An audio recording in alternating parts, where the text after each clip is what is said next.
Welcome 32 it, everyone. We have a very special episode for you here with another episode of Beyond the Tape presented by 32 Beat Writers. TJ Wingard here, joined by the one and the only ESPN NFL draft analyst, Matt Miller. Matt, dude, I'm a big fan of your work, have been for a long time. So pumped up you were able to carve out some time to be on the show today. Yeah, no, man, it sounds fun. I'm excited to chop it up with you a little bit. And man, dude, you have been making the rounds. And I know this time of the year, man, I know it's a lot of media. And today I wanted to give you something a little different. You know, a lot of discussions of what's going to happen at Cleveland with number 2. Are the Giants in or out on Shedeur at 3? Do they trade back in the first round?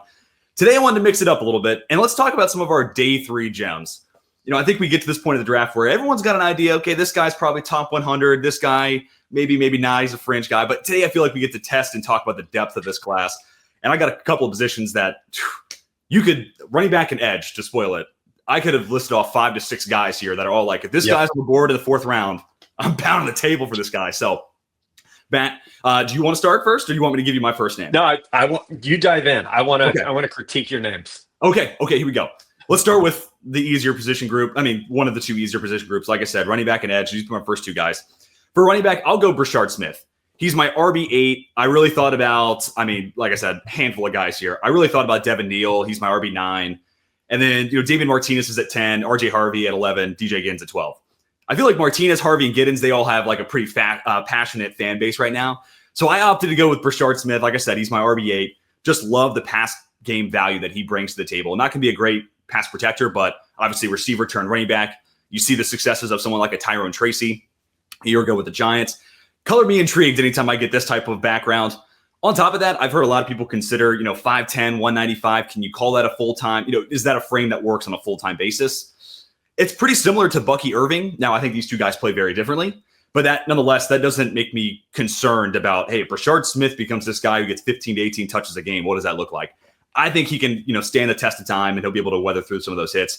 Really, it comes down to, can this guy get a little bit better reading blocks? Can his vision improve? But one-year guy at the position, I like to think there's reason to believe there's reason for him to grow once we get to the next level. And like I said, get this guy out into space, let this guy be a pass catcher and a real weapon in your pass game, and I think you reap the benefits big time. So my first day 3 guy, Brashard Smith, he could go late 3rd, so I'm cheating a little bit here. But if he's on the board at day 3, man, I'm pounding the table for Brashard Smith. Yeah, it's funny. My comp for him was Tony Pollard, who's exactly what you're talking about, right? Obviously, the former wide receiver. His production this past year, first year as a full-time running back, was amazing. And he's going to give you that pop out of the backfield. I have him as a day 3 guy. I think you're safe in that. It is funny when you talk about day 3, especially at running back. I feel like we all have such a different group after the first 5. Yeah. So the player I'm going to mention at running back on day 3, a lot of people might not think is a day 3 guy. I'll jump into it if that's okay. You mentioned RJ Harvey.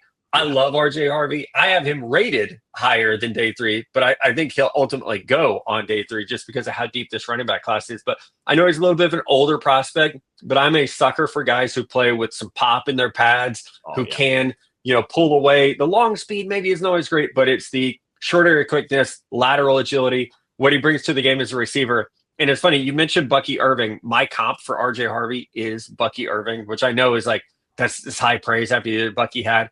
And he's going to be a player that a lot of us use as a comparison for guys because, maybe you're a little bit small or a step slow. Maybe you didn't test that well, but we still believe in you as a starter. That's where I'm at with RJ Harvey. Compact frame, 5'8", 210, but man, he's got some explosive juice to his game. So such a fan. What he did this past year, I think 1,600 yards, 22 touchdowns, former high school quarterback. So I love that part of his game. I think there will be questions about usage for him, but the tape to me says he can be an inside-outside runner. He catches the ball well, and I think he's physical enough to even bring something in pass pro. Yeah, and Matt, I'm from Virginia, and if my memory serves, right, quarterback, he was originally going to go to Virginia to play there. So I got to root for this guy. He's automatically one of my guys for that. Got any teams in specific that you would love to see RJ Harvey on? I can't help but think about him in a Vikings helmet. I feel like that's your Aaron Jones replacement for the future. So, and I think Minnesota would be great. I go back to Dallas, and I know Dallas might take a running back in the first round, but with that big offensive line, there's going to be so many back cut opportunities. They need more help in the pass game. So I would say Dallas, Denver, maybe the Chargers is a rotational back. I think they're going to run Najee Harris into the ground there, but those are the 3 kind of scheme fits that I see for him. Absolutely. Well, as a Kamani Vidal owner in a couple dynasty leagues, let's hope it's not the Chargers. Right. Rookie. It's all about rookie talk in fantasy football right now. So why not go use all that knowledge to do something other than a mock draft? Chris Cimino won $8,000 with just 2 teams last year, and each draft took 5 minutes. That's pretty good ROI. You can start doing rookie drafts for money today on Fast Draft. The Origins tournament is live. It is the place to go and monetize your knowledge of rookies and use your favorite player profiler host promo code for a $25 deposit match. Now let's go start drafting faster. Awesome. All right, let's get on to my second. And man, just like I said, for running back with this edge group, I could have rattled off a few names. Honorable mentions to Savion Jones. He was someone that right as we were about to hit record, I was like, oh, maybe I pivot and that's my guy here. Or Ahmad Hassanin. Like the athletic testing wasn't anything crazy for Hassanin, but just a rock solid. He could be a 4.3 DN. He could be a 3.4 DN. Like that guy, like his tape, like him especially against the run. But I'm going to go with David Walker. And I know he's got his passionate fan base and another guy that you pull up the mock draftable. It's not the prettiest thing you've ever seen, not the greatest spider chart.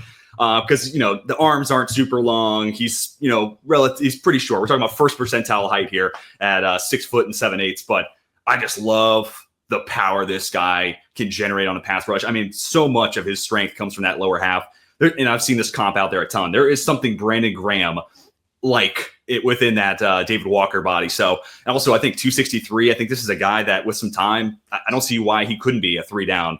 A player. If he sticks in the league, I don't see where the run defense issues might be there other than potentially the arm length. So David Walker, to me, if he's there on the 4th round, why not? Let's get this guy into camp, super productive at a lower level of school, but also really dominated day 3 of the Senior Bowl. That's where he really was like, okay, cool. I need to go back. I need to really give this guy a shot because I was kind of half in, half out. Day 3 of the Senior Bowl is like, this guy's a one-on-one winner. Let's dive back in the tape.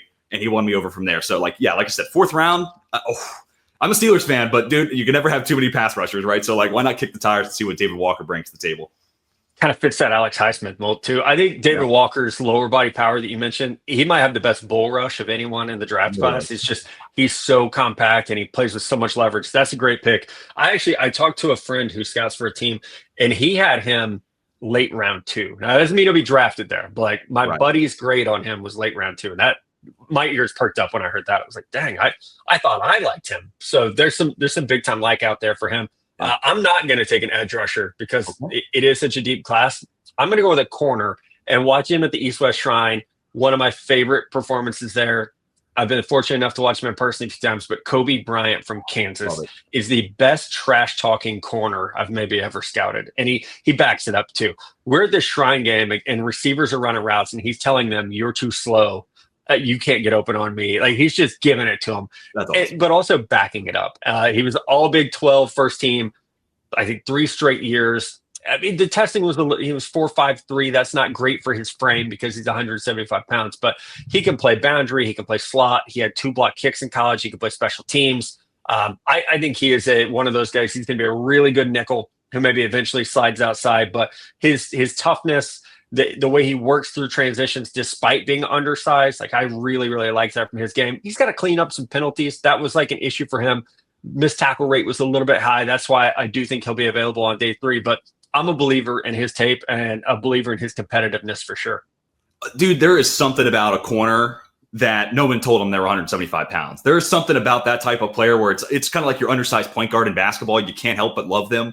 You're just, you're bringing the scrap to the table. Yeah, and I know everyone who was at Shrine Bowl loved what they saw out of Kobe Bryant. And, a lot of man coverage in his background at Kansas, but also like, man, you get this guy into like a quarters heavy defense. I'm thinking San Francisco, if they wanted to add a guy to play on the outside. If Robert Saleh is going to go back to his roots, cover 3, cover 4, man, that could be a really fun fit for him and just gets a dog into that secondary that I just don't necessarily know that they have right now. Not to besmirch anybody on that roster. Yeah, they don't have. You're right. Yeah.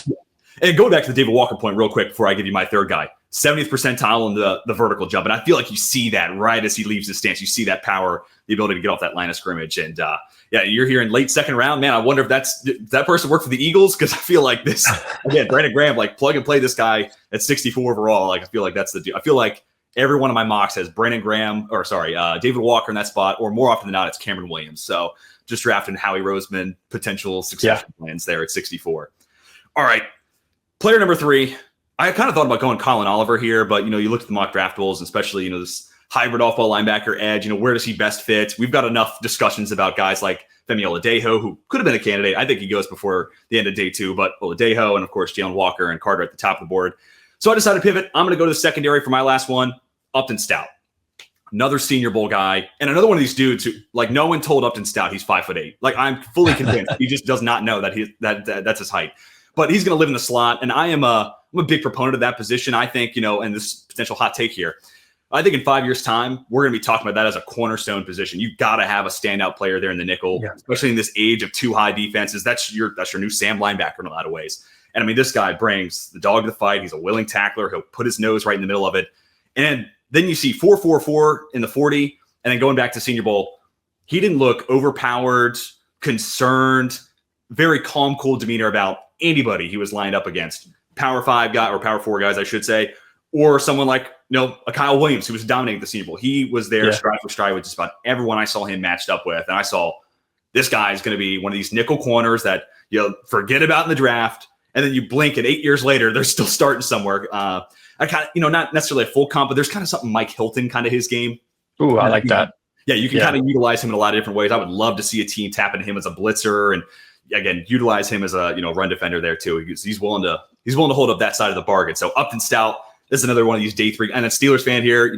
I think we could do better in the nickel. So I'm kind of fingers crossed he makes his way to Pittsburgh there, round 4, round 5.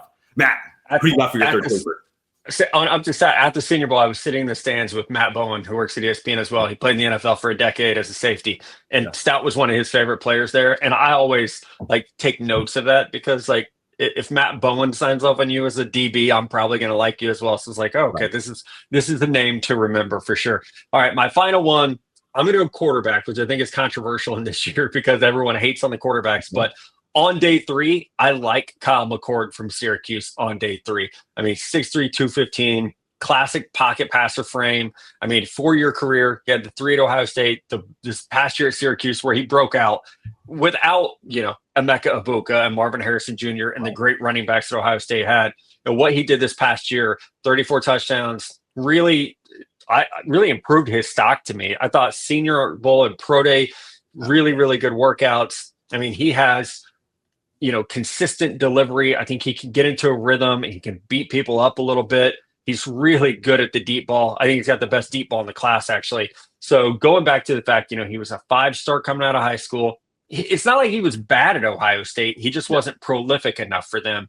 And then he goes to Syracuse. He plays with more aggressive mentality. He loosens up a little bit. And we saw the picks, tick up a little bit this year. But if I had to take a guy round 4 and say there might be something there, Kyle McCord would be my guy.